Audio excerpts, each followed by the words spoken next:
Bueno, egun ondan hoi, hasi ingo gara beratzirek dirata, eta hasi ingo gara gaurko osoko bilkuragaz. Aztergaiak ebazpenak.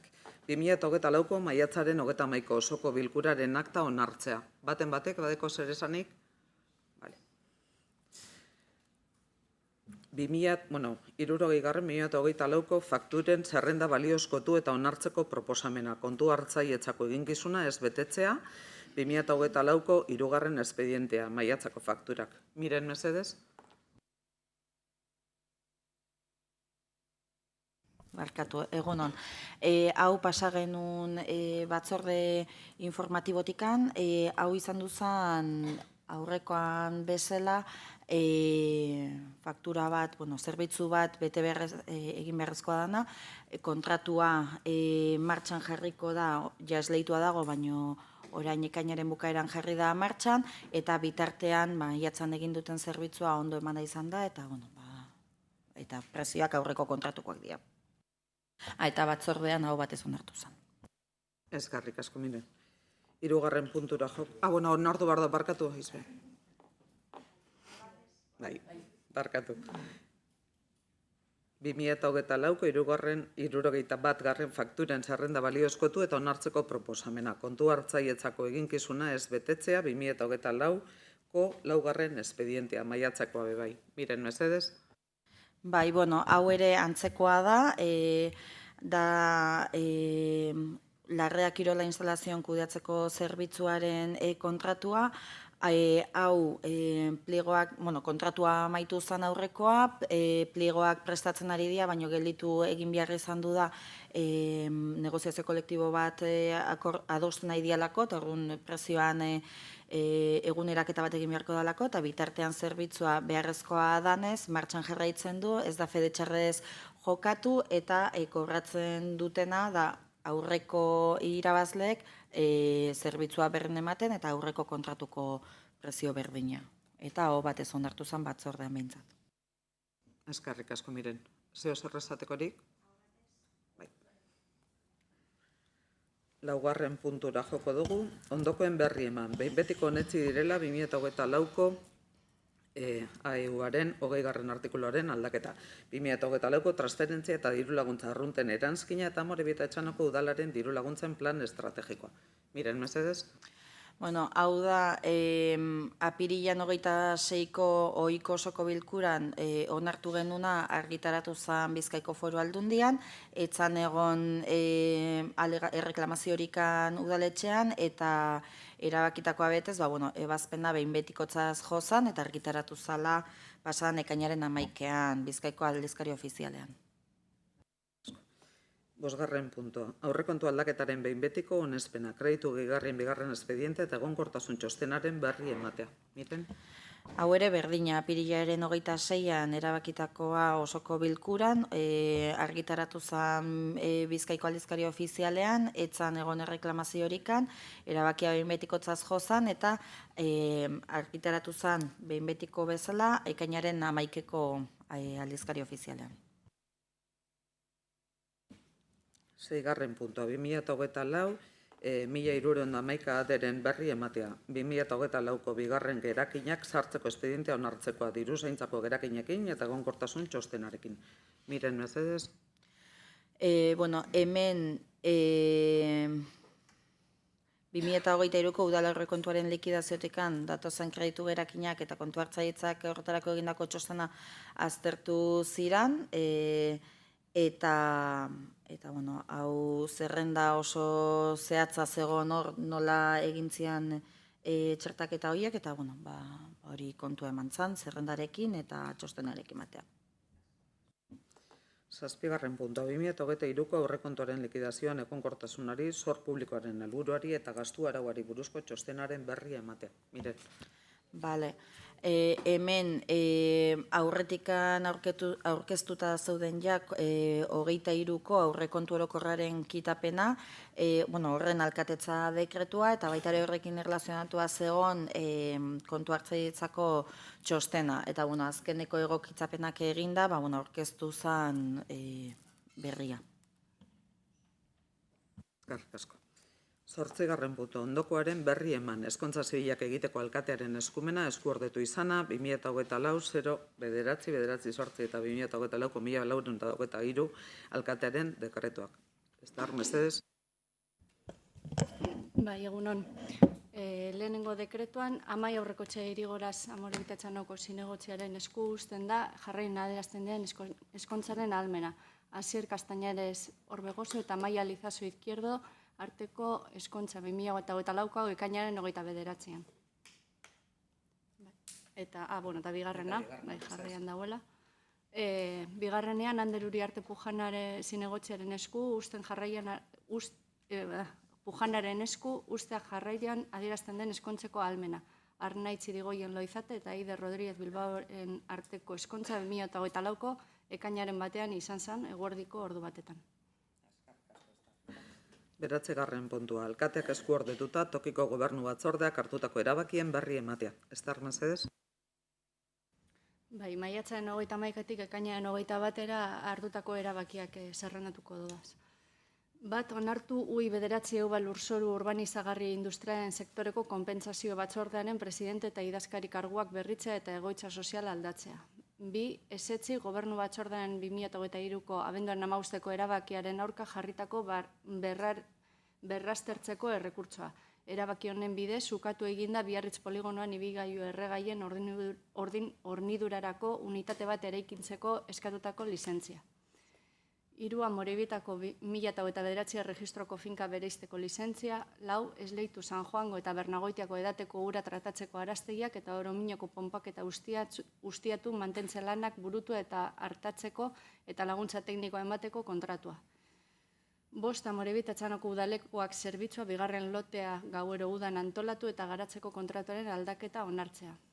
6. Luminagaso 2220 kilovolt garraio azpiestazio berria egikaritze proiekturako emandako obra lizentzia aldatzea. 7. Amorebietako 1713 erregistroko finka bereizteko lizentzia. 8. Onartu txanda irekian eta lehiak eta oposizio bidez 8 administrari lanpostu betetzeko deialdia eta oinarriak. 9. Onartu Amorebieta-Etxanoko zelai eta zentroko taberna kafetegiaren zerbitzu emakidaren kontratua esleitzeko kontratazio mailak egindako proposamena. 10. 2024ko lan eskaintza publikoa onartzea. 11. Baimendu Amorebietako 18-8-9 zenbakiko erregistro finkaren deskribapena aldatzea. Eta 12. Aitana plazaren eta Santanaren arteko irisgarritasuna hobetzeko proiektuari dagokion kontratuaren presioen ezoiko berrikuspena. Eskerrik asko, Ester. 10. puntua, adierazpen instituzionala, LGTBI kolektiboaren sexu askapenaren eta arrotasunaren aldeko nazioarteko eguna. Bozeramaien batzordean adostu zan, deklarazio hau, eta Ionek irakurriko dozku jakin, gaur maiatzaren 28 arrotasun egune dala, eta aldarrikatu behar dugula pertsona guztiek libre bizi izatea, noberak aukeratzen da moduen. Egunon guztioi. Ekainaren 28an LGTBI plus kolektiboaren sexu askapenaren eta arrotasunaren aldeko nazioarteko egunean aniztasunetik eskubide eta bizikidetzarekin dugun konpromisoa berresten dugu eta kolektibonen eskubide eta askatasunen aitortzan lortutako aurrerapenak ospatzen ditugu. Halaber, egun hau ez da ospakizuna bakarrik, egindako bidea eta oraindik benetako berdintasuna lortzeko egin behar den lana gogorarazteko ere bada. Amorebieta-Etxanoko udalak ere bat egiten du berdinduren adierazpenarekin eta guk ere gure eskerri beroenak eman nahi dizkiegu sexu askapenaren aldeko borrokaren alde aleginak batu dituzten pertsona eta erakunde guztiei. Bere dedikazioari, konpromisoari eta ausardiari esker, gaur lorpen garrantzitsuak ospa ditzazkegu giza eskubideen eta eskubide sozialen arloan. Pertsona hauek beren eguneroko lanarekin funtsezko zutabea izaten jarraitzen dute gizartea sentsibilizatzeko, kontzientziatzeko eta eraldatzeko, eta ingurune inklusiboagoa eta errespetuzkoagoa sortzen laguntzen dute. Hala ere, pertsona guztien berdintasunean aurrerapen ukaezinak egin diren arren, oraindik diskurtso LGTBI fobikoen albiste kezkagarriak iristen dira. Lortutako lorpenetan atzerakada bat dakartenak. Diskurtso horiek gehienetan ezjakintasunetik eta gorrototik eratorriak. lortutako aurrerapenak desagerraraztea eta diskriminazioa iraunaraztea bilatzen dute. Beraz, funtsezkoa da gizarte gisa erne eta tinko egotea, eskuratutako eskubideen defentsaren alde. Hala, sexu eta genero aniztasunarekiko duintasuna eta errespetua kaltetzeko edozein ahalegin baztertuko dugu. Sexu eta genero aniztasunaren ikusgarritasuna gizarte gisa aurrera egiteko aukera ematen digu. Aniztasun hori aitortzea eta ospatzea, justizia ekintza izateaz gain, komunitate gisa aberasteko aukera ere bada. Ez dugu inolako atzerapausorik onartuko kolektibo osoko 100 lagunen ahaleginari esker lortutako eskubideetan. Irabazitako eskubide bakoitza gizarte bidezkoago eta gizatiarrago baterako urratsa da. Horregatik guztiagatik, ekainaren 28ak are garrantzi handiagoa hartu du. Amorebieta Etxanoko udalak konpromiso hartzen du gure herriko LGTBI+ pertsonen bizitzen gaineko diagnostikoak egin eta honetan oinarritutako ekintza plan integralak abiatzeko. Prozesu hauek, herriko LGTBI+ mugimenduko kideekin batera egiteko konpromisoa hartzen dugu. Amorebieta Etxanoko emakumeen eta gizonen berdintasunerako 4. planean jasotzen den bezala. 7. programan, sentsibilizazioa eta prebentzioa, ondoko neurrian. Sentsibilizazio kanpaina bat egingo da genero disidentzien inguruan LGTBI+ mugimenduak eta mugimendu feministak koordinatuta. Herritarrak ekintzetan parte hartzera animatzen jarraitzen dugu, gorroto diskurtsoak eta giza eskubideen urraketak irmo salatzeko. Funtsezkoa da guztiok injustiziaren aurka ozen mintzatzea, eta elkarrekin lan egitea diskriminazio mota oro desagerrarazteko. Ekintza kolektiboaren bidez bakarrik lortu dezakegu benetako aldaketa iraunkorra. Badakigu sexu eta genero aniztasunaren onarpen soziala gero eta handiagoa dela, neurri batean euskal gizarte osoaren elkarlanari esker.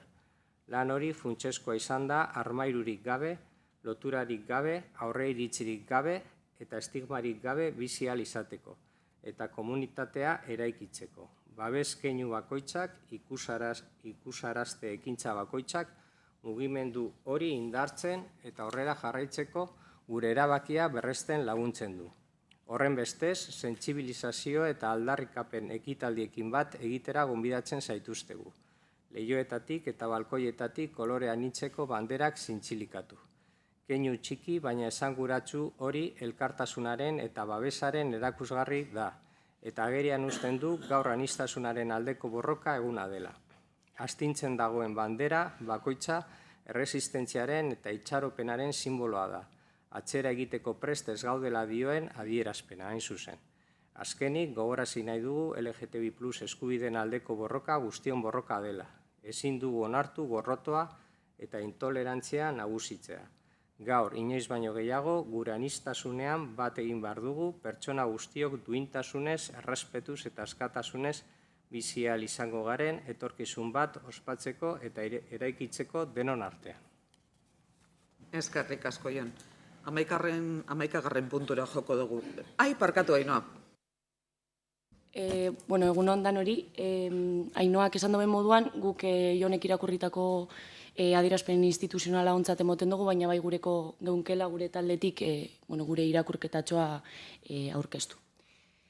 Ekainaren 28an, LGTBI arrautasunaren egunean, arro gaudela aldarrikatu nahi dugu. Arro gaude gure bizitzez, arro gure genealogiaz eta arro LGTBIQ+ mugimenduaz. Komunikabide nagusienen estigmatizazio saiakeren aurrean, multinazionalen eta instituzioen peak-washingen aurrean eta baita ere eskuin muturreko diskurtso intolerante eta gorroto jarreren aurrean, zisit heteroarautik kanpo kokatzen diren bizitzak ezabatu nahi dituztelako, inoiz baino garrantzitsuagoa da nondik gatozen gogora ekartzea, ospatzea eta aldarrikatzea. Estongoletik Euskal Herrira, milaka bizipen, galera, aldarrikapen eta lorpen izan ditugu, baina oraindik egiteko asko dugu. Eraso LGTBI-fobikoen salaketen datuak esponentzialki egin dute gora azken urteetan. LGTBI pertsonen inbizibilizazio eta bazterketak presente jarraitzen du gure bizitzako arlo guztietan. Diskurtso patologizatzaileak ugaritzen ari dira, eta ondorioz gure bizitzak arriskuan daude. Mehatxu fasista guzti hauen aurrean antolatzea eta borrokatzea ezinbestekoa dugu. Gure kasuan eta daukagun boteretik, instituzioetatik alegia, politika publiko integral eta sendoak egitea ezinbestekoa da. Besteak beste, perspektiba transfeministan oinarritutako zerbitzuak sortu eta eskaintzea. Baita babes kolektiborako eta autodefentzarako mekanismoak martxan jartzea ere. Udal honetatik konpromisoa eta ardura hartzea ezinbestekoa da. Bada garaia zornotzako LGTBI pertsonen bizitzan gaineko diagnostikoak egiteko eta honetan oinarritutako ekintza plan integralak sortzeko. Kanpaina politiketan oinarritutako jarrerak eta anekdotikoak diren politikak alde batera utziz eta estrukturalak diren horiek erdigunean jarriz. Prozesu horiek herriko transmaribiboio mugimenduko kideekin edota norbanakoekin batera egitea ezinbestekoa deritzogu. Borroka honetan gorputza jartzen dutenak direlako. Eurekin horizontalak izango diren harremanak sortu eta erabaki politiko ausartak hartuz. Hitzartze hau ez dugu amaitu nahi munduko zenbait herrietan gertatzen ari diren sarraski eta genozidioak gogora ekarri gabe, Palestina kasu. Ekainaren 28a, harrotasuneroko egun batez ezik, mundu hau sostenigarriagoa eta bizigarriagoa egiteko aldarrikapen eguna da, eta ez baitago harrotasunik justizia sozialik gabe. Amaitzeko, dei egiten dugu ekainaren 28aren bueltan antolatu diren ekimen eta mobilizazioetan parte hartzera. Baita herrian ekainaren 28az gain, kolektibo transmaribiboioak antolatzen dituzten guztietara joatea ere. Egunerokotasuneko praktikak baitira mundua eraldatzen dutenak. Gora ekainaren 8 eta gora Palestina askea. Eskerrik asko, Ainhoa. Egunon. Somos un país referente respecto a las políticas igualitarias, la conquista y defensa de los derechos y libertades del colectivo LGTBI, la lucha contra el racismo y la xenofobia y la protección de las minorías y de los colectivos vulnerables. Sin embargo, el avance continuo de conquistas de derechos de las personas racializadas, migrantes, LGTBI y demás colectivos y minorías vulnerables se ha visto frenada y gravemente amenazada por la llegada de la ultraderecha. Los discursos de odio se han expandido y las agresiones contra el colectivo LGTBI han ido en aumento. Estos discursos de odio representan una seria amenaza para la convivencia pacífica y los derechos humanos en nuestra sociedad. Estas manifestaciones son un mal que envenena nuestra convivencia y destruye nuestra capacidad de construir una sociedad mejor y más cohesionada. Defendemos el derecho a la igualdad de trato y no discriminación. Esta defensa implica el compromiso con la protección de las víctimas y de las personas vulnerables. Ponemos en valor la labor de todas las personas y entidades que trabajan para garantizar una sociedad en la que ninguno de sus miembros pueda verse discriminado por el color de su piel, su origen racial o étnico, su orientación sexual, identidad sexual, expresión de género o características sexuales. Una sociedad en la que no se discrimina o estigmatiza a su ciudadanía es una sociedad mejor y más democrática. Tenemos que seguir sumando esfuerzos en la lucha contra los discursos y delitos de odio, que debe ser una tarea compartida por todos los sectores sociales e institucionales para acabar con una lacra en aumento. Eskerrik asko. Besterik? Puntura joko dugu. Eskariak eta galderak. Ander? Egun guzti hori. Ia, emoten dau, azkenengo lurraldeko batzordei begiratuta, emoten dau, eta hori da gure susmoa, herri antolamendu plan orokorra edo plan general de ordenación urbana hilonetan aprobatzeko asmoa dauela. Ez dakit egia izango dan, ala ez. Espero dut, gure partetik, EH Bildutik espero dugu ezetz. Zergaitik. Olako antolamendu plan orokor bat, hor basetan eta lehenengo agertzen dana da parte hartzea. Eta gatz izango da. Uztaila baten danok edo gehienok erdi oporretan, ez bakarrik guk, herritar gehienak, oporretan edo oporretan pentsatzen ari diren bitartean. Edo herriko jaiak tartean dauzen bitartean, olako gai potolo bat onartzea, behin-behinekoz. Ze honek, honen atzetik, eta hori da guk ikusten duguna, bi erabaki egoten dira. Bata da teknikoa, eta teknikoa da. Baina beste soporte handiena politikoa da. Eta politikoa dan enean, parte hartzea, danona, politikona, eta herritarrak ere bertan, erdigunean egon behar dira erabaki hoietan. Ze behin hau, behin-behinekoz onartuta, ez da egongo inongo aukerarik ekarpen gehiago egiteko. Hortaz, ikusita, bapatean, geur, amarretan, lurralde antolatuta dago egondako emendakinak edo egondako alegazioak aztertzeko, aurrekoan plan sektorialen edo beste sektore batzutatik etorritako alegazioak eta aztertu gendu zen, hau, emoteno bapatean kriston abiadura hartzen ari dela. Guk EH Bildutik, emetik eskatzen duguna da, ustaian, hori baldin bada zuen asmoa, ustaian ez onartzea. Eta iztea, lasaitasunez. Eta bide moduen aztertzeko, udazkenean onartzea. Ze bapatean, urte bitan, izilean egon ostean, olako gai potolo bat non baldintzatuko dauen herriaren urrengo 20 urteak eta ondorengoak ezin da olako hile baten onartu. Eta hori da, EH Bilduk egiten du momentu honetan eskaria. Eskerrik asko, Ander.